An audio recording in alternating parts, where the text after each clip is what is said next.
Discriminación. Desde un punto de vista social, la discriminación se identifica con las desigualdades de poder y acceso a los recursos existentes entre los distintos grupos de sociedad. Por su parte, la discriminación desde un sentido jurídico implica que hay una persona o varias personas responsables de una diferencia de trato jurídicamente relevante que sitúa a las personas adscritas a determinados grupos sociales en una posición de inferioridad o desigualdad. Igualdad ante la ley. Los seres humanos no somos iguales ni desiguales, somos diferentes. El principio de igualdad proclama el derecho que todos tenemos por igual a ser diferentes, es decir, permite la diferencia pero no la discriminación. Todos los seres humanos nacemos libres e iguales en dignidad y derechos, siendo estos derechos universales y comunes a todos por el mero hecho de existir. Así, el principio de igualdad y no discriminación es un principio básico y fundamental para la protección de los derechos humanos, y por tanto el derecho humano más fundamental y el punto de partida de los demás derechos y libertades. Los hombres han creado, ideado y explicado la historia. Los hombres han creado, ideado y explicado la historia. La otra mitad de la humanidad ha recorrido el camino de la historia de puntillas y condenadas a hacer poco ruido. Pese a las creencias, no se ha podido confirmar la existencia de ningún régimen matriarcal. Fundamentalmente, las sociedades siempre han sido patriarcales, es decir, gobernadas por hombres diferentes a nivel personal, social y político. La división de los roles sexuales se codificó y teorizó por primera vez en las sociedades clásicas griega y romana. En el Imperio Romano, la mujer, conocida como Viciritas Sexus, necesitaba complementar su capacidad jurídica con la intervención de su padre, marido o tutor mulieris. Los romanos habían dicho a las mujeres: desde la cuna hasta la tumba viviréis vuestra vida bajo el continuo imperio del hombre, del que no conseguiréis liberaros jamás. Vuestro asilo doméstico podrá convertirse en el teatro de vuestro suplicio. Se estableció que la diferencia biológica daba automáticamente lugar a la inferioridad de las mujeres. Aristóteles proporcionaría la justificación teórica de la incapacidad de las mujeres al excluirlas del logos o razón. Harían de pasar muchos años hasta que se empezase a cuestionar la inferioridad de la mujer. Hobbes, en el siglo XVIII, poniendo como ejemplo a las amazonas, descartó la idea de que hubiera diferencias entre hombres y mujeres de fuerza y de prudencia, que hicieran inevitable el dominio del varón. Incluso los movimientos revolucionarios del siglo XIX, encabezados por la incipiente burguesía que habían triunfado después del periodo ilustrado, continuaban excluyendo a las mujeres del ámbito público, pese a propugnar abiertamente con la igualdad inherente de todos los seres humanos. El primer movimiento feminista se organizaría en Estados Unidos, donde el movimiento abolicionista y sufragista estaban estrechamente ligados. En 1840, varias mujeres sufragistas asistirían como delegadas a la Convención Mundial en contra de la esclavitud en Londres. Las delegadas americanas se vieron obligadas a permanecer detrás de una cortina. Esta humillación marcaría el inicio de la separación entre el movimiento sufragista y feminista y el movimiento antiesclavista. Tomando como base la Declaración de Independencia de Estados Unidos, el 19 de julio de 1848, 68 mujeres y 32 hombres de diversos movimientos y asociaciones políticas firmaron la Declaración de Sentimientos de Seneca Falls. En esta convención se siguió el ejemplo de Olympe de Gouges en la Declaración de los Derechos de la Mujer y de la Ciudadana, publicado por la autora en 1971. Así es como empieza una lucha incansable por la igualdad efectiva entre ambos sexos, que continúa hoy en día. En la actualidad, a pesar del avance en las últimas décadas, las mujeres siguen estando discriminadas, sobre todo en el ámbito laboral. Se las discrimina por el mero hecho de ser mujer y además por ser madre. Se trata de un problema que se encuentra enraizado en las estructuras sociales a nivel transversal. Además, hay una influencia del modelo cultural tradicional, en el que la mujer se encargaba de los hijos y de la casa, y el hombre era quien traía dinero a la casa para el sustento familiar. La discriminación por embarazo. La discriminación por embarazo afecta a cualquier trabajadora independientemente de su categoría profesional y en cualquier etapa de la relación laboral. El embarazo y la maternidad son hechos biológicos que únicamente inciden en las mujeres por razón de su sexo y se tratan de factores diferenciales con respecto al hombre. Los supuestos de discriminación por razones de sexo pueden ser la minusvaloración o el perjuicio causado por el embarazo o la sucesiva maternidad, la asignación de consecuencias laborales negativas, o toda la distinción, trato peyorativo y limitación de derechos o legítimas expectativas de la mujer en la relación laboral. Os traemos una curiosidad. ¿Sabías que uno de los motivos por el que España tiene una tasa de natalidad baja es la discriminación sufrida por las mujeres en el ámbito laboral? Esto se debe a que las mujeres se ven obligadas a decidir entre si seguir su desarrollo profesional o dedicarse al cuidado de sus hijos. También se debe a la escasez de medidas que facilitan la conciliación laboral y familiar. Un ejemplo de todo lo anteriormente mencionado es la sentencia 161/2004 del 4 de octubre, en el que se comenta el caso de una piloto embarazada. Esta piloto, con la categoría profesional de segunda piloto, era una trabajadora de la empresa Pan Air Líneas Aéreas S.A. A la piloto se le realizó un reconocimiento en el Centro de Instrucción de Medicina Aeroespacial, lo que llevó a que fuera calificada como no apta por causa de su embarazo, ya que podría suponer un riesgo para su feto. Tras ello, la empresa la comunicó la suspensión de su contrato de trabajo y no tenía derecho por ello a la contraprestación salarial, ya que su embarazo le imposibilitaba realizar sus funciones como piloto. La piloto, al no estar de acuerdo con lo establecido por la empresa, solicita una adecuación laboral, es decir, un puesto de trabajo en tierra, pero la empresa le comunica que no se le podía ofrecer otro puesto de trabajo por la falta de vacantes, una cuestión que no era justificada por la empresa. La respuesta del Tribunal Constitucional fue que se trataba de un hecho discriminatorio por razón de sexo, ya que la empresa tenía la obligación de proporcionar a la piloto una adecuación laboral. Para tal fin, el derecho, tanto en su función de configurar conductas a través del reconocimiento de derechos, subjetivos y obligaciones, como en su función punitiva, se trata de una herramienta estratégica para abordar con éxito este problema social, si bien no la única. El derecho deberá ir acompañado de un proceso de socialización orientado a la concienciación y sensibilización en la igualdad de género, y en donde la educación y los medios de comunicación, como principales agentes socializadores, son fundamentales.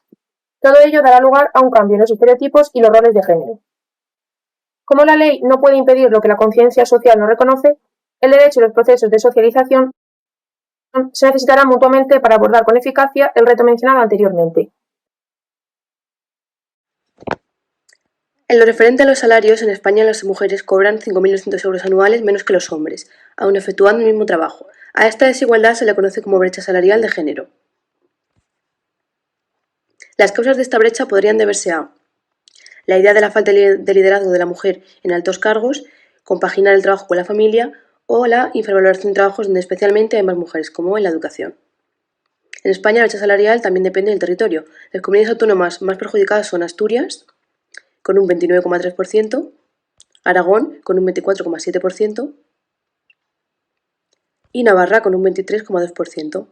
Por el contrario, las más favorecidas son Baleares, con un 13,7%, Canarias, con un 14,7% y Extremadura, con un 17,5%.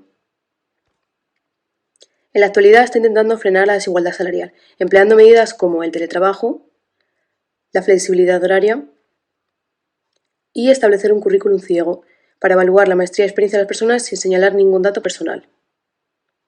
Respecto a los roles profesionales de la mujer, dependen de la época en la que nos encontremos.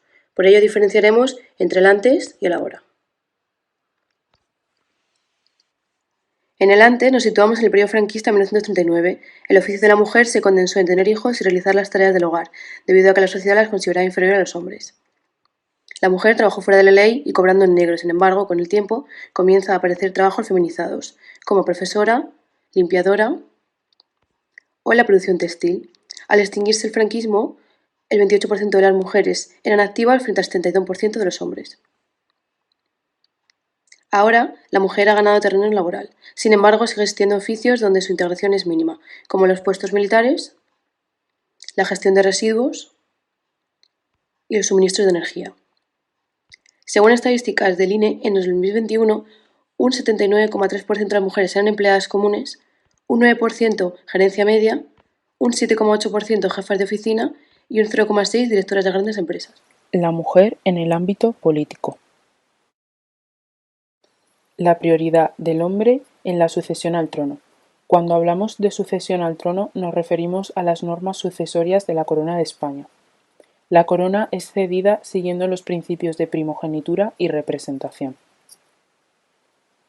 Los títulos reales están basados en la preferencia del hombre sobre la mujer, a pesar de los distintos artículos de la Constitución española que recogen el término de igualdad. La aportación de la mujer a la política. La política es el conjunto de actividades que se vinculan con la toma de decisiones en grupo, promoviendo la participación ciudadana. Sin embargo, la mujer cuenta con poca representación en el ámbito político. La lucha por el voto femenino establece una de las manifestaciones más importantes de sufragio femenino, con la finalidad de conseguir su reconocimiento tan merecido. La lengua es el instrumento que utilizamos para comunicarnos, expresar ideas y nuestra forma de concebir el mundo, siendo además el reflejo de la cultura de una sociedad en un determinado momento. El español no es una lengua sexista en su nacimiento, ya que existen tanto palabras en femenino, masculino y neutro. Lo que sí es sexista son las normas que regulan esta lengua, las cuales fueron creadas por los que en aquel momento dominaban la realidad, los hombres, siendo además desarrolladas en una sociedad en la que la mujer no tenía cabida. En resumen, las reglas gramaticales estaban hechas por los hombres para representar el mundo de los hombres. Así, el lenguaje refleja que generalmente las palabras femeninas representarán lo débil, mientras que las masculinas representan lo fuerte, lo correcto. De esta manera se enseña qué es lo que tiene valor y aquello que no lo tiene. Esta discriminación de la mujer va acompañada de un favorecimiento del hombre, atribuyéndole conceptos que denotan lo mejor de la raza humana. Como ejemplo de discriminación al género femenino, en algunos casos lingüísticos nos encontramos con la utilización del masculino como genérico, cuando se habla de grupos mixtos, o los insultos como negación de una cualidad que se entiende que debe existir, propiciando un pensamiento colectivo discriminatorio hacia la mujer. La lengua va introduciendo de forma natural nuevos usos y palabras que se conocen como neologismos, palabras nuevas no aceptadas por la RAE que reflejan la realidad cambiante. En el caso de la situación de la mujer en la sociedad, este lenguaje se ha quedado obsoleto y es incongruente. En los últimos tiempos se ha producido una erupción de la mujer en la sociedad, en aspectos como el arte, la literatura, la política, etc., haciéndose necesaria la evolución del lenguaje y la creación de términos para nombrarla e incluirla. El feminismo es el que se ha encargado de luchar para conseguir un lenguaje más inclusivo, poniendo de manifiesto la discriminación en función del sexo. Así, es necesario realizar cambios sin dejar que las reglas gramaticales nos lo impidan, pues la lengua debe cambiar para reflejar la nueva realidad. Si nos centramos en los cambios importantes producidos en nuestra lengua, en 1984 la RAE acepta por primera vez la palabra ministras. En 1992 una orden obliga a la comunidad andaluza a emplear un lenguaje no sexista. En 1993 el Consejo de Ministros aprobó una reforma del artículo 170 del Reglamento del Registro Civil para sustituir el término hembra por mujer en los formularios de las partidas de nacimiento y en los formularios empleados por la Administración. En 1995 el Ministerio de Educación y Ciencia reconoce la importancia de la necesidad de diferenciar el uso del femenino y masculino en profesiones y actividades, donde solo era empleado el masculino.